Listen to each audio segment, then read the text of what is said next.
আকাশ আর বিক্রম ছিল একই গ্রামের দুই বন্ধু।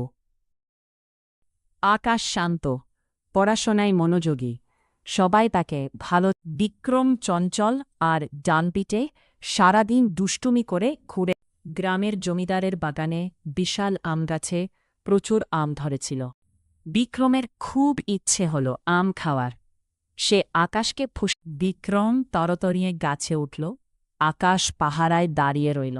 হঠাৎ পাহারাদার লাঠি নিয়ে তেড়ে এল।